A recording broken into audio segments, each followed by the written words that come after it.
Alors nous avons le grand plaisir de recevoir messieurs Jean Chalopin et Bernard Derriès, qui sont donc les créateurs des Mystérieuses Cités d'Or.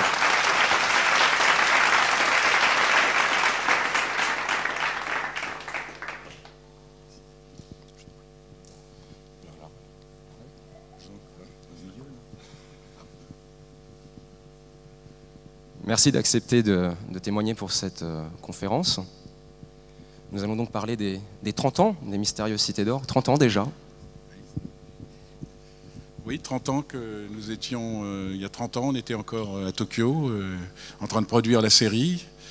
C'est vrai qu'à l'époque, on ne connaissait pas tous les fans qui ont aimé cette série. Aujourd'hui, ça nous fait plaisir et ça fait quand même plus d'une dizaine d'années maintenant qu'on a découvert des visages derrière un peu tout le public de l'époque. Je vous rappelle qu'il n'y avait pas de sondage à l'époque. On ne pouvait pas savoir si ça marchait ou ça ne marchait pas. La chaîne recevait plus ou moins de courriers. Et c'est comme ça qu'on savait que ça marchait quand même un peu, les Cités d'Or. Et aujourd'hui, enfin je dois dire même depuis 10-15 ans, on est quand même content de faire connaissance de tous ces fans. Est-ce que vous...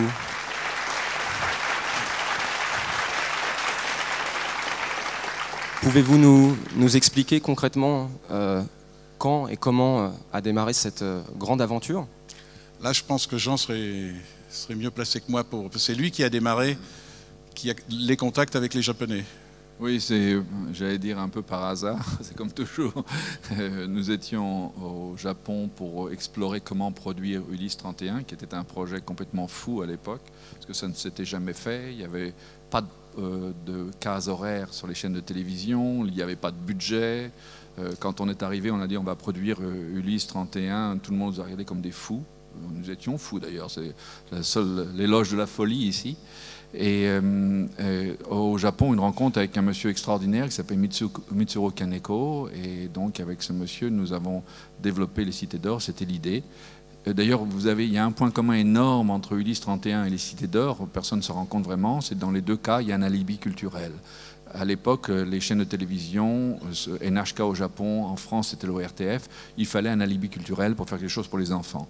Donc Ulysse 31, c'est bien sûr l'histoire de l'Iliade et l'Odyssée dans l'espace, la transposition de la mer Méditerranée vers l'espace, et pour les Cités d'Or, eh bien, c'était à la fin l'éducation, mais on est parti d'un livre qui était un livre de Scott Odell, un livre très sérieux, et c'est ce livre qui nous a permis de nous inspirer, de nous envoler vers l'imaginaire. Voilà. Et alors, comment vous êtes rendu compte que cette série avait finalement un succès avec les années et qu'il y avait une possibilité de faire une suite? Qu'est-ce qui vous a amené à cette suite, justement? Pouvez-vous expliquer tout l'historique un peu de ça? Ouais, comme Bernard l'a dit, je vais rendre hommage aux fans parce que à l'époque, on ne s'est pas du tout rendu compte qu'on faisait quelque chose qui allait avoir une telle existence. On ne s'est pas rendu compte, on l'a fait avec tout notre imaginaire, avec toute notre passion, mais on ne s'est pas rendu compte du tout de ce qu'on faisait, de ce qu'on était en train de créer. Et c'est un peu le retour, l'image, le miroir qu'on a eu grâce au public, grâce aux fans, qu'on a eu envie de continuer. Mais entre deux, les droits avaient éclaté tout autour du monde, dans différents endroits. Il nous a fallu un peu plus de 12 ans pour récupérer les droits. Et donc une vraie bataille. Certains ont participé à cette bataille. Bernard doit se rappeler de ça. Ça a été très très difficile. C'était éparpillé un peu partout.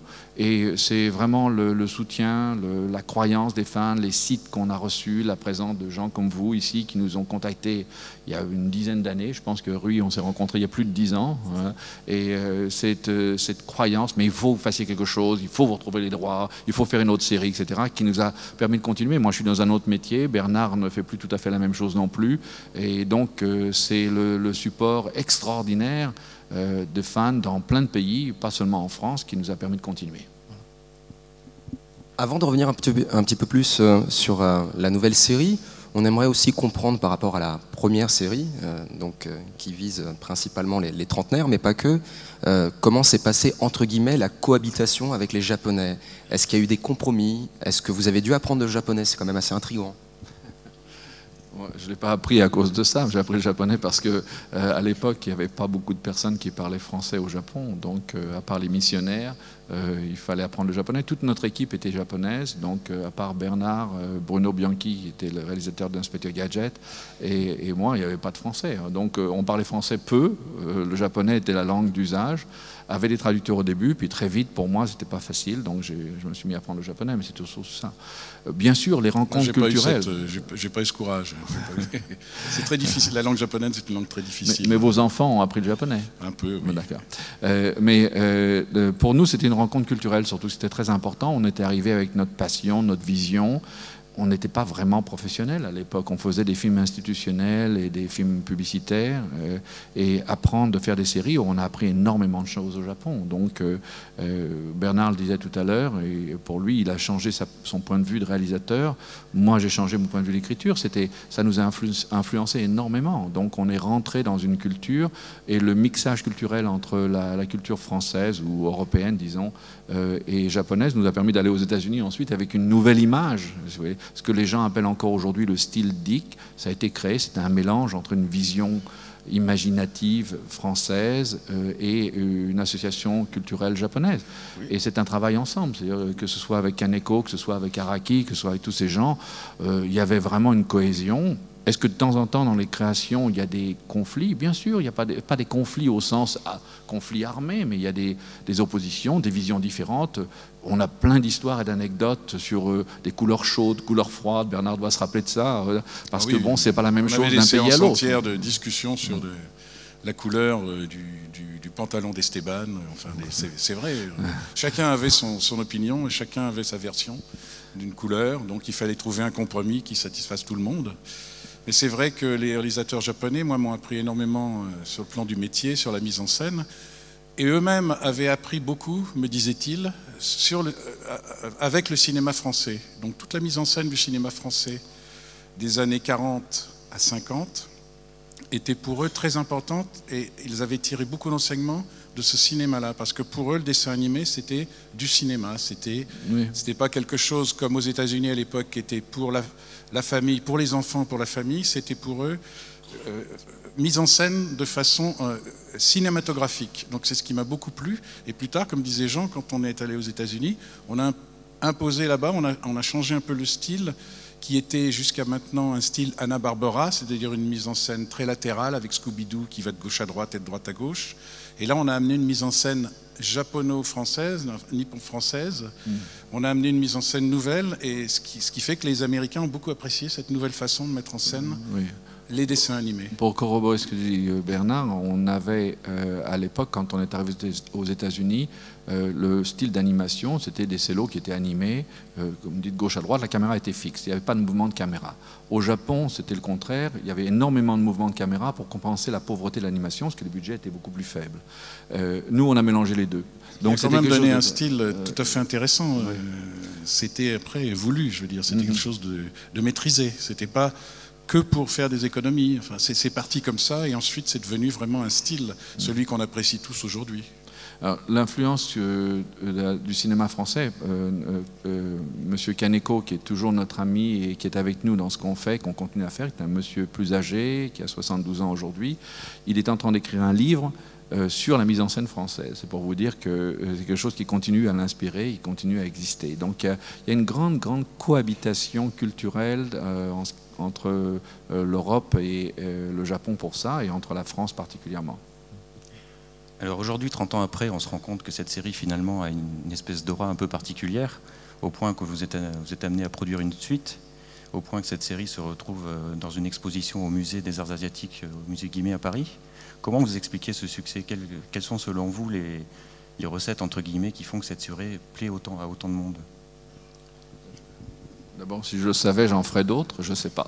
Alors, je crois que le succès, c'est un peu mystérieux, c'est un plat avec une petite dose de magie, et on ne sait jamais vraiment pourquoi ça se fait. Parce que si tout le monde avait la recette du succès, tout le monde en ferait tout le temps. Donc il y a un moment donné où la mayonnaise prend. On fait quelque chose, on y met son cœur, sa passion, et on ne sait pas pourquoi. il y a cette petite poudre de perlimpinpin qui fait que ça marche. Et je crois que ça a été vrai pour les Cités d'Or, ça a été vrai pour un certain nombre de choses, pas pour tout. Et il y a aussi, quelquefois, excusez-moi de vous couper, mais il y a aussi des produits, des films qu'on fait avec le cœur, en y croyant beaucoup, et qui ne marchent pas. Qui ne marchent pas, bien sûr. C'est toujours bien surprenant. Sûr. Et je crois que malheureusement, on ne sait pas d'avance. Alors, qu'est-ce qui nous a fait de continuer? Je vous ai dit tout à l'heure, c'était la passion, le support des fans, du public, la volonté de faire quelque chose d'autre. Une grande peur de notre côté, pour Bernard et moi, parce que vous avez dit, produisez, on n'est pas les producteurs. La production de la nouvelle série est faite par une société qui s'appelle Blue Spirit. Et donc nous sommes, nous, ce que Bernard dit tout le temps, les gardiens du temple, c'est-à-dire qu'on est là pour s'assurer qu'il y a une continuité aussi bonne que possible. Mais c'est très clair qu'il y a toujours une différence entre ce qui a été fait à l'époque et ce qui va être fait aujourd'hui. Donc nous, on essaye de maintenir ce que l'on croit est la bonne version, la bonne solution pour continuer, pour développer le même esprit, pour avoir la continuité du succès, pour satisfaire nous-mêmes et les fans. Je crois qu'on est du même bord là-dessus. Mais c'était certain qu'on va toujours avoir quelque chose qui va être à 10% différent. Il y aura une différence. Et je prenais tout à l'heure un exemple à un monsieur qui est cuisinier. Je lui disais, c'est comme un plat. Vous êtes chef de cuisine, vous apprenez quelqu'un d'autre qui est aussi un chef de cuisine à faire un plat que vous faites formidablement bien, que tout le monde adore. Ce sera la même chose, avec une petite différence. Et je crois que c'est la même chose. Donc il faut accepter cette différence, ou alors il ne faut rien faire. Nous, on a eu quand même peur au départ que la différence soit trop grande, grâce au travail, à la collaboration avec Blue Spirit, qui a quand même été très proche, grâce à TF1, parce que beaucoup de gens sur les sites ont critiqué TF1, et je crois que ce n'est pas juste de jeter la pierre à TF1. Je pense que TF1 nous a beaucoup aidés, beaucoup soutenus. Je pense qu'on a réussi à faire que la nouvelle série est quand même une vraie continuité de la première série, avec le même esprit. Alors le rythme a changé, c'est certain que le rythme a changé parce qu'on n'est plus la même époque, mais on a une continuité assurée et en ce qui me concerne, assez content quand même de tout ça. Je pense qu'à l'époque, si on a vu cette technologie, on s'en serait servi, comme aujourd'hui. Nous, ce qu'on voulait, c'est que ça ressemble le plus possible à un film, à un long métrage. On faisait une série dans l'esprit du cinéma. Donc je pense qu'ils ont quand même respecté la continuité de cette série et on a surveillé de près les personnages avec Jean. Et je crois que, enfin, nous, on est quand même relativement satisfaits de cette espèce de passage qu'il y a eu entre une équipe d'il y a 30 ans et puis celle d'aujourd'hui, surtout composée d'anciens fans. Alors à propos d'ingrédients du succès, il y a 2 points fondamentaux sur les Mystérieuses Cités d'Or qui sont la musique et le doublage. Et tant que vous êtes là aujourd'hui, je profite de cet instant pour mettre fin à ces fameuses rumeurs qui ont traîné partout sur Internet et avoir le fin mot directement par vous. L'apport des musiques donc de Raïm Saban, Chouki Levy et Noam Kaniel ont été, je pense, fondamental à l'époque puisqu'elles ont marqué les esprits. Pourquoi seul Noam finalement compose aujourd'hui et pourquoi finalement, qu'on sache, le doublage a-t-il été changé et avez-vous été réellement ravi en toute honnêteté de tous ces changements? Pouvez-vous nous donner une explication? Bien sûr, l'idéal, c'est pas changé, mais enfin, 30 ans plus tard, vous savez, malheureusement, il y a des gens qui sont plus là, qui ont quitté ce monde, et des gens qui ont vieilli, qui ne sont plus capables de faire ce qu'ils ont. On a tous une usure du temps. Il y avait un autre élément, qui est un élément de quota français. Il fallait le produire en quota français. Noam Kaniel, qui était tout jeune garçon à l'époque avec Chouki et Raïm Saban, on avait fait la musique, et vit à Paris, donc il fait partie des quotas français. C'est beaucoup plus facile. Et Noam était vraiment le plus proche de tout ça, puisqu'il a travaillé avec nous à Los Angeles, il avait travaillé avec nous partout, donc il était tout jeune garçon à l'époque. Je ne sais pas si vous vous souvenez qui est Noam Kaniel, c'était un enfant prodige qui à 9 ans, je crois à 9 ou 12 ans, a gagné le concours de l'Eurovision. Il a fait beaucoup de succès.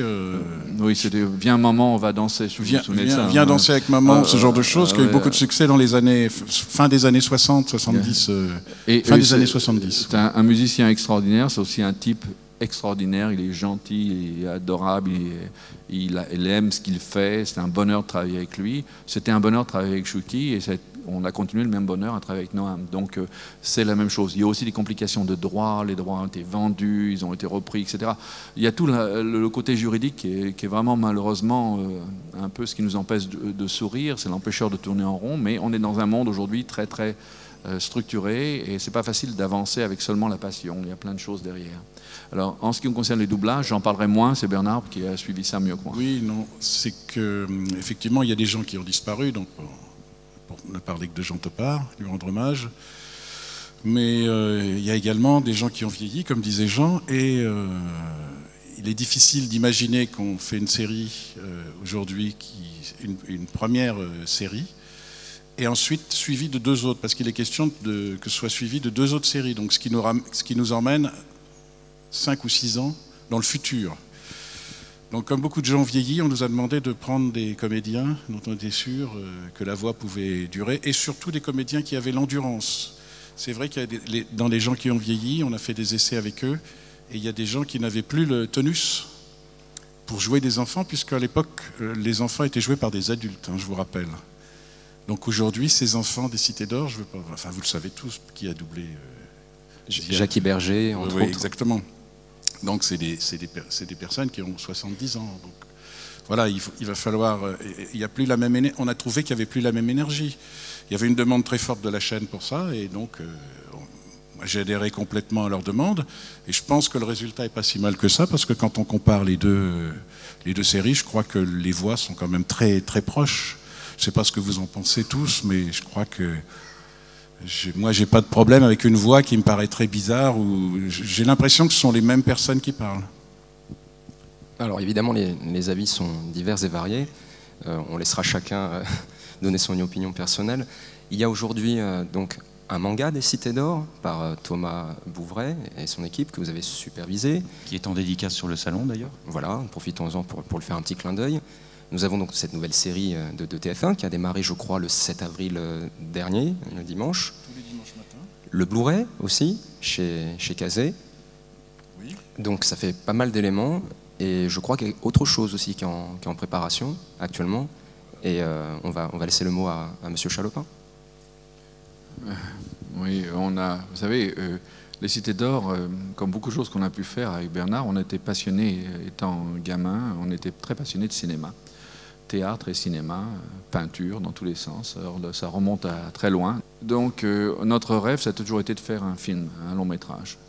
Et aujourd'hui, on va accueillir dans quelques minutes, je ne sais pas s'ils sont là. On va accueillir donc le producteur Raphaël Benoliel. Voilà. Donc si Raphaël peut se joindre à nous.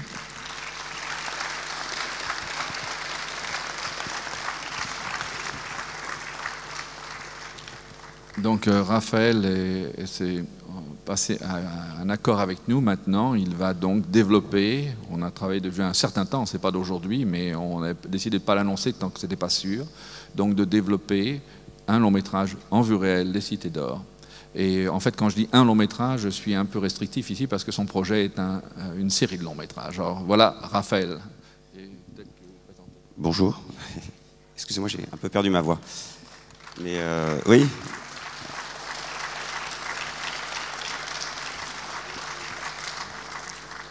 Alors, je suis assez content de l'annoncer officiellement ici à Nice, parce que je suis niçois, donc je vois qu'il y a un certain nombre d'éléments. Et ouais, c'est bien. Et voilà, donc c'est vrai qu'il y a quelques mois, 1 an et demi, maintenant 2 ans peut-être, Jean m'a confié les droits d'adaptation, et je suis très heureux, et donc on travaille ardemment dessus, et j'ai rencontré d'autres personnes au fil du temps, dont Virgile Offray qui est avec moi et qui a sa petite caméra, il faudrait qu'il arrête de filmer un moment quand même, et qui est un fan, comme vous, des Mystérieuses Cités d'Or, et qui va suivre un petit peu à mes côtés l'évolution et partager tout ça sur Internet pour que vous puissiez participer à l'aventure également. Mais je vais peut-être, si tu veux parler, dire quelque chose. Merci Raphaël. Bonjour tout le monde. Je suis très heureux d'être là avec vous tous aujourd'hui. Si un jour on m'avait dit que je partagerais la même scène que Bernard Derriès et Jean Chalopin, je ne l'aurais pas cru, même si je l'ai espéré très très fort. Eh bien, il faut croire toujours en ses rêves parce que le rêve devient réalité aujourd'hui. J'ai une chance exceptionnelle, c'est d'avoir rencontré Raphaël grâce à un petit travail que j'ai réalisé et qui va vous être projeté dans quelques instants. Un petit cadeau. pour annoncer sur Internet justement la mise en chantier du film, pour annoncer aussi le lancement du site sur lequel vous pourrez donc suivre l'évolution du projet, l'envers du décor, les coulisses, le making-of, avec également, est-ce que je peux parler du fans funding ou c'est c'est trop tard. En fait, le site aura une dimension participative parce que vous pourrez aussi, pour les fans qui le souhaiteront, participer au financement du film. Je devrais laisser parler Raphaël sur cet aspect-là parce que c'est quand même des films qui coûtent très très cher à produire. Et si les fans peuvent participer, c'est une série qui est culte à travers le monde entier. C'est 28 pays de diffusion, des millions de fans, on espère. Et voilà, vous pourrez suivre bientôt tout ça sur Internet, sur l'adresse du site qui va être projeté avec le teaser. Merci.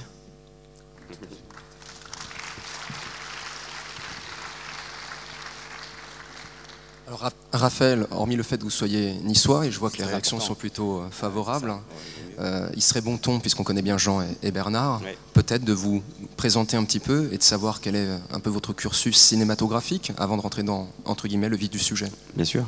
Alors, moi j'ai fait beaucoup, et encore aujourd'hui, beaucoup de productions exécutives pour les productions étrangères en France, et c'est comme ça que...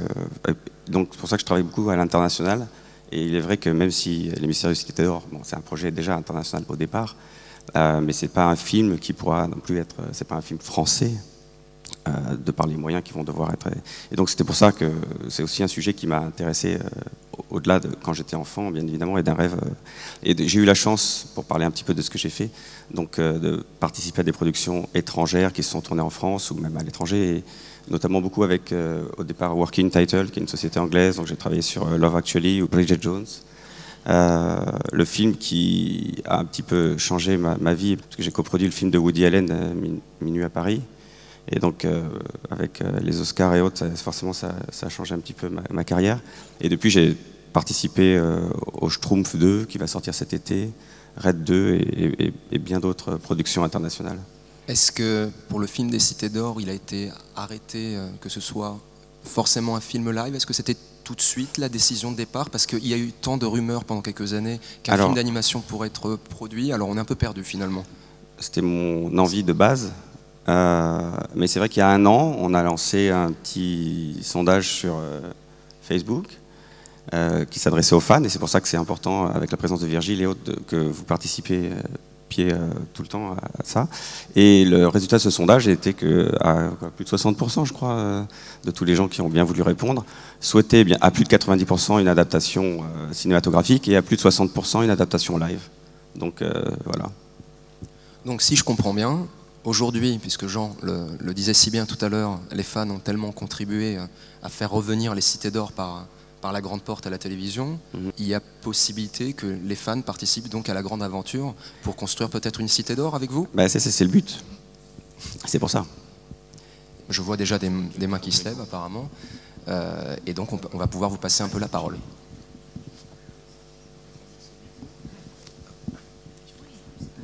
Oui, bonjour, je voulais juste savoir en fait si vous aviez déjà pour le film un casting arrêté. Non, ce n'est pas un message subliminal, d'accord? Ok. Pourquoi? Je pourrais pas faire Esteban, d'accord? Merci.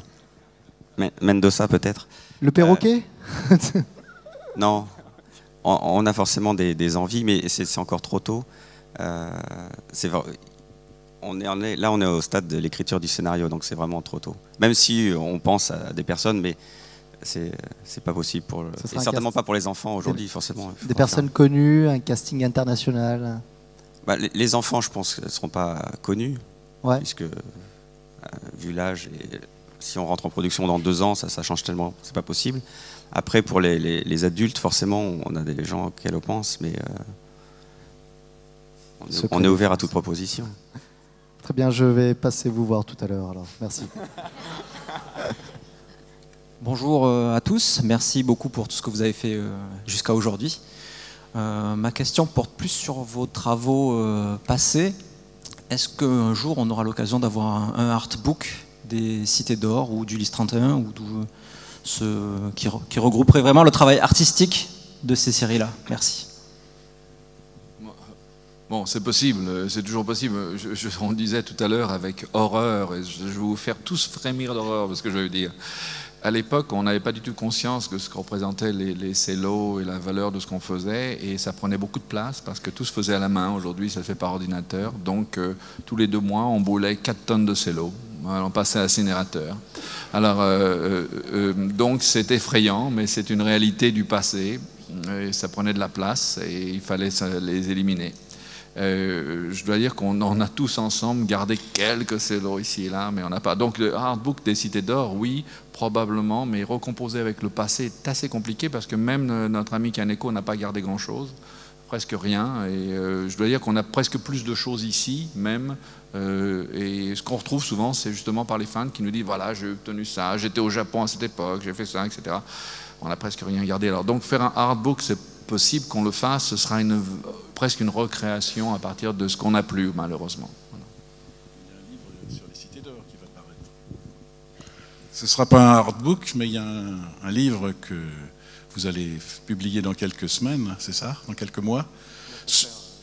Gilles Broche, voilà. Sur les Enfants du Soleil vont publier, non pas un artbook, mais enfin ça ressemblera quand même pas mal, un livre sur les mystérieuses Cités d'Or aux éditions Soleil. C'est bien ça, Gilles? C'est bien ça.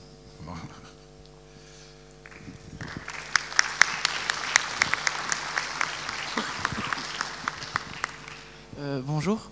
Je voulais savoir, pour le film, sur votre première saison, il y avait vraiment une valeur éducative qui était assez importante et au niveau des faits historiques. Et je voulais savoir si le film, vous avez pour projet de le baser sur un fait historique assez précis de l'époque des conquistadors. On écrit le scénario basé sur la première saison, donc forcément, il y a on va respecter au mieux. Après, comme toute adaptation, forcément, il y a certaines libertés qu'on va devoir prendre pour aussi l'ancrer dans un monde cinématographique, ce qui est différent. Mais on essaye, et avec le concours aussi de Jean qui est là pour veiller à ce qu'on ne trahisse pas la série, à respecter au mieux ce qui a été fait de la saison 1. Voilà. Ça me donne l'occasion de dire quelque chose par rapport à la saison 2. Vous avez vu la réalité historique, on a essayé de la suivre le plus possible, et la réalité géographique aussi, puisqu'il y avait derrière l'aspect culturel, les documentaires, et dans la saison 2, actuellement, on s'est beaucoup battu pour qu'il y ait une précision géographique, culturelle, puisque ça se passe en Chine, et historique. Et c'était pas toujours facile, pour des tas de raisons. Mais je crois qu'on a très bien réussi ça. On a travaillé beaucoup de rigueur là-dessus. Moi, j'étais en Chine à l'époque, ça se faisait. Et grâce à ça, je crois que le musée Guimet fait une exposition, le musée des arts asiatiques fait une exposition sur les Cités d'Or, sur le thème de la Chine. Et j'ai rencontré il y a quelques mois la personne qui s'occupe de ça, qui m'a dit qu'elle a trouvé que c'était extraordinaire ce qui a été fait dans les Cités d'Or cette année, parce que c'est pour la nouvelle saison, je veux dire, parce que c'était très proche de la réalité géographique, historique et culturelle, et architecturale aussi. Donc, tu rends hommage aux producteurs de Blue Spirit là-dessus. Les documentaires ont été conservés, c'est ce que je veux dire. Oui, bien sûr, les documentaires, la partie documentaire a été conservée. Celle qui, je pense, a fait une partie du succès de la première série. On a quand même réussi à la conserver dans la deuxième série, ce qui est un plus, je pense, culturel. Oui, par rapport aux bandes son de la première série des Cités d'Or, on a dit à un moment donné qu'elles étaient perdues. Il y a eu quelques rééditions en CD. Est-ce qu'un jour, on aura peut-être la chance d'avoir l'intégralité de la bande son de la série originale? Moi, j'ai pas la réponse. Qui a la réponse? Je ne sais pas. Malheureusement, j'ai pas la réponse, mais je sais qu'il y a plein de projets là-dessus. J'ai entendu parler ce matin par quelqu'un qui m'a dit qu'il y avait un projet de réédition des bandes son originales. Je sais pas, on ne sait pas. Vous savez, malheureusement, les droits ont été, ça a été vendu, revendu, repris, etc. Et c'était tellement difficile. Et ça appartient à qui actuellement? Les droits originaux, je crois que ça appartient à Warner Chappell. Ça appartient donc à Maison Warner aujourd'hui, qui est vous savez. Ça a été racheté, donc ça appartient. Warner a été racheté à un monsieur qui s'appelle monsieur Len Blavatnik, qui vient de la chimie, et qui a racheté Warner récemment. Vous savez, les achats, les reventes, fait que les droits se retrouvent ici et là. C'est assez compliqué. Est-ce que c'est impossible de faire quelque chose? Non, c'est pas impossible, mais c'est un travail, un gros labeur à chaque fois. Donc, j'ai entendu parler d'un projet ce matin, donc c'est possible que ça existe. Voilà, et les bandes existent toujours, elles ne sont pas perdues. Ah oui, les bandes ne sont pas perdues, les bandes existent absolument, absolument. Simplement, il faut que quelqu'un fasse l'effort d'aller renégocier la sortie de ses droits et le fasse. C'est tout. C'est pas simple. Je reviens sur un sujet qui a déjà été parlé il y a quelques secondes, les documentaires qui sont à la fin des épisodes. Qu'est-ce qui vous a donné l'idée de les mettre? Alors, je l'ai dit tout à l'heure, à l'époque, c'était pratiquement impossible pour nous de faire une série animée qui ne soit pas un peu éducative. Bon, moi, j'ai toujours un principe dans la vie, on était très jeunes à l'époque, c'est on n'attrape pas les mouches avec du vinaigre. Donc si on veut apprendre aux enfants quelque chose, il faut leur donner quelque chose qui les attire. C'est la même chose pour Ulysse 31. Je ne sais pas si vous vous souvenez quand vous étiez enfant, mais beaucoup d'écoles ont mis à l'étude l'Iliade et l'Odyssée grâce à Ulysse 31. C'était étudié partout. Pour les Cités d'Or, c'est un peu la même chose. On a voulu utiliser la base historique du livre de Scott Odell. Bien sûr, notre imaginaire a décollé à partir de ça, mais on a voulu garder quelque chose de réel. Donc, il y a des documentaires qui ont été faits, qui étaient produits par NHK à l'époque. On s'est beaucoup posé la question pour la nouvelle série s'il fallait ou non les garder. Ça nous a semblé absolument essentiel de les garder. Donc, on a continué les documentaires là-dessus. Voilà, c'était vraiment au départ d'avoir ce lien avec un côté éducatif. Mais bien entendu, le distractif, l'imaginaire domine là-dessus, et le point éducatif derrière, simplement pour montrer que ce qu'on a fait est réel et qu'on a un imaginaire sur un décor qui est réel. Je voulais dire qu'avec la voix de Jean Topard, qui était chaleureuse, en même temps profonde, et qui savait avoir un peu de fantaisie de temps en temps, ça a été un supplément à ce succès. Et Jean Topard, à l'époque, on l'avait déjà pris pour Ulysse 31, c'était lui qui faisait Zeus, la voix de Zeus. Et il faut savoir que c'était un grand acteur, très connu à la télévision, et moi qui me faisait rêver, moi, dont la voix me plaisait beaucoup, et c'est pour ça qu'on l'a pris pour faire Zeus d'abord, et ensuite le commentaire des documentaires. Il était très connu aussi au théâtre, au cinéma, dans ses rôles de Rocambole. Puis on l'a dit tout à l'heure, je crois qu'on a oublié.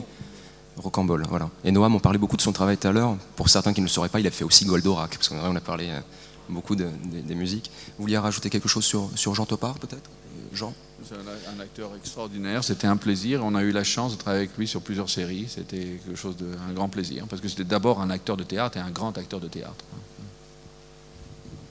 Y a-t-il une dernière question? Bonjour, excusez-moi. Bonjour. Ça fait quoi d'avoir bercé des millions et des millions et des millions de fans?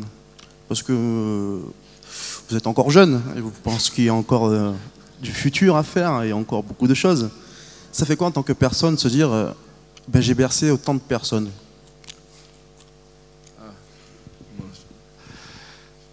Franchement, je ne sais pas. J'ai toujours aimé raconter des histoires.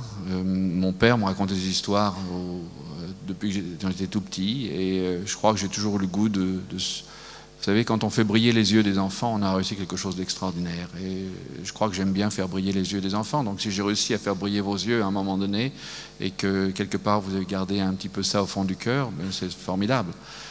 C'est très personnel, et c'est vraiment... c'est presque privé, je dirais.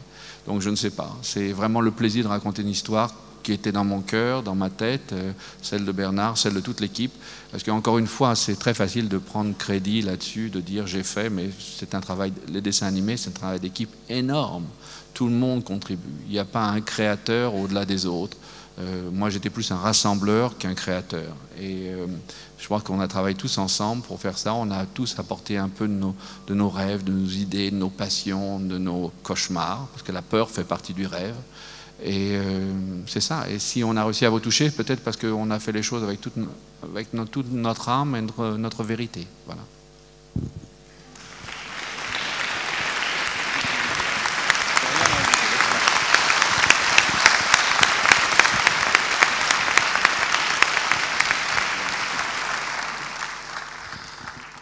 Eh bien, merci beaucoup pour votre participation. Et puis, j'ai envie de dire au revoir et à bientôt.